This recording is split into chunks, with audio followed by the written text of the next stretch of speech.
ಎಲ್ರಿಗೂ ನಮಸ್ಕಾರ. Welcome back to my YouTube channel. ಇದು ನನ್ನ ಯೂಟ್ಯೂಬ್ ಚಾನಲ್ನ ಮೊದಲನೇ ವಿಡಿಯೋ ಆಗಿರುತ್ತೆ. ಯಾರೆಲ್ಲ ನನ್ನ ಯೂಟ್ಯೂಬ್ ಚಾನಲ್ಗೆ ಸಬ್ಸ್ಕ್ರೈಬ್ ಆಗಿಲ್ಲ ಇವಾಗಲೇ ಹೋಗಿ ಸಬ್ಸ್ಕ್ರೈಬ್ ಮಾಡಿ, ಹಾಗೆ ಪಕ್ಕದಲ್ಲೇ ಇರೋ ಬೆಲ್ ಐಕನ್ನ ಕ್ಲಿಕ್ ಮಾಡಿ. ಇದರಿಂದ ನಾನು ಯಾವುದೇ ವಿಡಿಯೋ ಪೋಸ್ಟ್ ಮಾಡಿದ್ರೆ ಫಸ್ಟ್ ಬಂದು ನಿಮಗೆ ತಲುಪುತ್ತೆ. ಬನ್ನಿ ಹಾಗಾದರೆ ತಡ ಮಾಡ್ದಲ್ಲ ನಮ್ಮ ಫಸ್ಟ್ ಪುಟಾಣಿ ಕಥೆನ ಸ್ಟಾರ್ಟ್ ಮಾಡೋಣ. ಇವಾಗ ನಾನು ಹೇಳೋಕೆ ಹೊರಟಿರೋ ಕಥೆಯಲ್ಲಿ ಒಂದು ಪುಟಾಣಿಯಾದ ಫ್ಯಾಮಿಲಿ ಇರುತ್ತೆ. ಅಂದರೆ ಅಪ್ಪ, ಅಮ್ಮ ಮತ್ತು ಒಂದು ಮಗು. ಈ ಫ್ಯಾಮಿಲಿಲಿ ಪ್ರತಿ ಸಲ ಒಂದು ಜಗಳ ಆಗ್ತಾನೆ ಇರುತ್ತೆ, ಪದೇ ಪದೇ ಆಗ್ತಿರುತ್ತೆ. ಆದರೆ ಲಾಸ್ಟ್ ಟೈಮ್ ಆಗಿರೋಂಥ ಜಗಳದಲ್ಲಿ ಅಪ್ಪ ಅಮ್ಮ ಮಧ್ಯೆ ಜಗಳ ಆಗಿ ಅಮ್ಮ ಮಗ ಮತ್ತು ಅವ್ರ ಗಂಡನ ಬಿಟ್ಬಿಟ್ಟು ಹೋಗ್ಬಿಡ್ತಾಳೆ. ಅದೇ ನೋವಲ್ಲಿ ಅಪ್ಪ ಮತ್ತು ಮಗ ಇಬ್ಬರೂ ಕಾಲ ಕಳೀತಾ ಇರ್ತಾರೆ. ರಿಯಲ್ ಲೈಫಲ್ಲೂ ಕೂಡ ಕೆಲವೊಬ್ಬರು ಇಂಥ ಸಿಚುವೇಶನ್ನ ಫೇಸ್ ಮಾಡ್ತಾ ಇರ್ತಾರೆ. ನಿಮಗೆಲ್ಲ ಬೋರ್ ಆಗ್ತಿದ್ರೆ ಸಾರಿ, ಇದು ನಾನು ಫಸ್ಟ್ ಟೈಮ್ ಮಾಡ್ತಿರೋದು. ನೆಕ್ಸ್ಟ್ ಟೈಮ್ ನಿಮಗೆಲ್ಲ ಯಾವ ರೀತಿ ಕತೆ ಬೇಕು ಅಂತ ಹೇಳಿ ನಾನು ಖಂಡಿತ ಮಾಡ್ತೀನಿ, ಓಕೆನಾ? ಹೀಗೆ ಅಮ್ಮ ಹೋದ್ಮೇಲೆ ಅಪ್ಪ ಮತ್ತು ಮಗ ಇಬ್ಬರೂ ಯಾವಾಗಲೂ ಸೈಲೆಂಟಾಗಿರ್ತಾರೆ, ಅಂದರೆ ಅಳ್ತಿರ್ತಾರೆ, ಫೀಲಿಂಗಲ್ಲಿರ್ತಾರೆ. ಅಪ್ಪ ಮಗನ ಕಾಣಿಸ್ತಾ ಇರ್ತಾರೆ ಅಳ್ತಾ ಇದ್ರೆ ಒಂದು ಕಡೆ, ಮಗ ಅಪ್ಪಂಗೆ ಕಾಣಿಸ್ತಾ ಇರೋ ಥರ ಬೇಜಾರನ್ನ ಮರೆ ಮಾಡ್ಕೊಳ್ತಾ ಲೈಫ್ನ ಲೀಡ್ ಮಾಡ್ತಾ ಇರ್ತಾರೆ. ನೋಡಿ, ಇಂಥ ಸಿಚುವೇಶನಲ್ಲಿ ಕೂಡ ಅವ್ರ ಅಪ್ಪನ ಹತ್ರ ದುಡ್ಡಿರಲ್ಲ. ಅವ್ರ ಮಗನ ನೋಡ್ಕೊಬೇಕಾಗೋ ಸಂದರ್ಭ ಬಂದಾಗಲೂ ಕೂಡ ಅವನ ಹತ್ರ ₹1 ದುಡ್ಡಿರಲ್ಲ.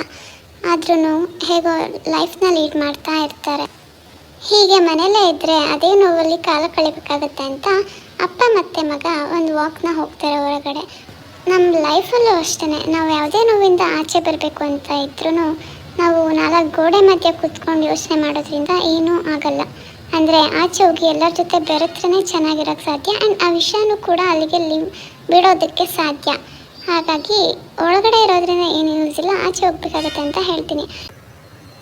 ಹೊರಗಡೆ ಹೋಗಿದ್ರಿಂದ ಸ್ವಲ್ಪ ರಿಲೀಫ್ ಆಗಿ ಮನೆಗೆ ಬಂದು ಅವ್ರ ಮಗ ಮಲಗಿದ್ರೆ ಒಂದು ಕಡೆ ಅವ್ರ ಮಗನ ಮುಂದೆ ದುಃಖನ ತೋರಿಸ್ಬಾರ್ದು ಅಂತ ಅವರಪ್ಪ ಒಂದ್ರೆ ಮಾಡಿ ಕೂತ್ಕೊಂಡು ಅದೇ ಯೋಚನೆಯಲ್ಲಿ ಅಳ್ತಾ ಇರ್ತಾನೆ.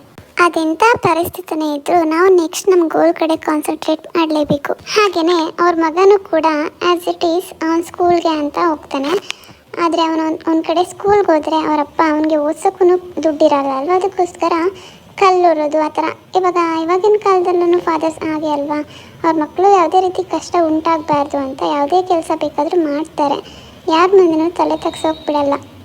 ಹಾಗೆಯೇ ಅವರಪ್ಪನೂ ಕೂಡ ಕಲ್ಲೂರೋದು ಆ ಥರ ಎಲ್ಲ ಕೆಲಸ ಮಾಡಿ ಅವನ್ನ ಓದಿಸ್ತಿದ್ರೆ, ಈ ಕಡೆ ಅವ್ರ ಮಗ ಸ್ಕೂಲಲ್ಲೂ ಕೂಡ ಸಪ್ಪಗಿರ್ತಾನೆ, ಅಂದರೆ ಅದೇ ಚಿಂತೆಯಲ್ಲೇ ಮುಳುಗೋಗಿರ್ತಾನೆ. ಕೆಲಸ ಮಾಡೋ ಟೈಮಲ್ಲಿ ಅವರಪ್ಪನಿಗೂ ಒಂದೊಂದ್ಸತಿ ಅದೇ ಯೋಚನೆ ಬರ್ತಿರುತ್ತೆ. ಹಾಗೆ ಸ್ವಲ್ಪ ದಿನಗಳು ಕಳೀತಾ ಇದ್ದಂಗೆ ಅವ್ರ ಮಗನೂ ಕೂಡ ಕ್ಲಾಸ್ಗೆ ಟಾಪ್ ಬಂದು ಪಾಸ್ ಆಗಿರ್ತಾನೆ. ಹಾಗೆ ಅವರಪ್ಪ ಮತ್ತು ಅವನು ತುಂಬ ಖುಷಿಯಾಗಿ ಲೈಫ್ನ ಲೀಡ್ ಮಾಡ್ತಿರ್ತಾರೆ, ಹ್ಯಾಪಿಯಾಗಿರ್ತಾರೆ. ಅಂದರೆ ಹಳೆಯದಿರೋ ಇನ್ಸಿಡೆಂಟ್ನ ಮರೆತು ಇವಾಗ ಹ್ಯಾಪಿಯಾಗಿ ಲೈಫ್ನ ಲೀಡ್ ಮಾಡ್ತಿರ್ತಾರೆ. ನಾವು ಲೈಫಲ್ಲಿ ಖುಷಿಯಾಗಿದ್ದೀವಿ ಅಂತ ಅಂದರೆ ಮುಂದೆ ಏನಾದರೂ ಗ್ರಾಚಾರ ಕಾದಿರುತ್ತೆ ಅಂತಲೇ ಅರ್ಥ. ಅದೇನು ಅಂತ ಗೊತ್ತಾಗಬೇಕು ಅಂದರೆ ಈ ವಿಡಿಯೋನ ಫುಲ್ ಲಾಸ್ಟ್ವರೆಗೂ ನೋಡಿ ನಿಮಗೆ ತಿಳಿಯುತ್ತೆ.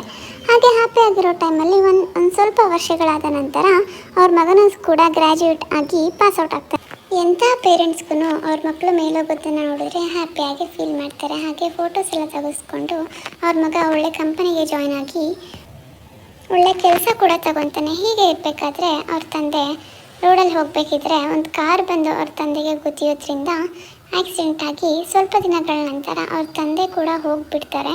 ಅವನು ಒಬ್ಬಂಟಿಯಾಗಿ ಇದ್ಬಿಡ್ತಾನೆ. ನಾನು ವಿಡಿಯೋ ಮತ್ತೆ ಹೇಳಿದ್ದೆ, ಯಾವುದೇ ಸಂದರ್ಭದಲ್ಲಿ ಖುಷಿಯಾಗಬೇಕಾದ್ರೆ ಮುಂದೆ ಏನಾದರೂ ಕಾದಿರುತ್ತೆ ಅಂತ, ಅದು ಇದೇ ಆಗಿರುತ್ತೆ. ಅವನು ಮತ್ತೆ ಅದೇ ಸಿಚುವೇಶನ್ಗೆ ಹೋಗಿಬಿಡ್ತಾನೆ, ಅಂದರೆ ಮತ್ತೆ ಅದೇ ಫೀಲಿಂಗಲ್ಲಿ ಇರ್ತಾನೆ. ಅವ್ರ ಫ್ರೆಂಡ್ಸ್ ಜೊತೆ ಎಲ್ಲ ಡ್ರಿಂಕ್ಸ್ ಮಾಡೋಕ್ಕೆ ಸ್ಟಾರ್ಟ್ ಆಗ್ತಾನೆ. ಅದೇ ಟೈಮಲ್ಲಿ ಅವನಿಗೆ ಒಬ್ಬಳು ಹುಡುಗಿ ಪರಿಚಯ ಆಗ್ತಾಳೆ. ಅಂದರೆ ಅವರಿಬ್ಬರು ಪ್ರೀತಿಯಲ್ಲಿ ಕೂಡ ಬಿದ್ದು ಪ್ರಪೋಸ್ ಮಾಡ್ಕೊಳ್ತಾ ಮದುವೆ ಕೂಡ ಆಗುತ್ತೆ. ಆ ಮದುವೆ ಆದರೂ ಕೂಡ ಅವನಿಗೆ ಅವ್ರ ತಂದೆ ನೆನಪು ಮನಸ್ಸಲ್ಲೇ ಇರುತ್ತೆ. ಇದು ಇವತ್ತಿನ ಪುಟಾಣಿ ಕಥೆ ಆಗಿತ್ತು. ಇನ್ನೂ ಹೆಚ್ಚಿನ ಕಥೆಗಳಿಗಾಗಿ ಈ ಕನ್ನಡ ಕಾರ್ಟೂನ್ ಚಾನಲ್ನ ಸಬ್ಸ್ಕ್ರೈಬ್ ಮಾಡಿ. Thank you.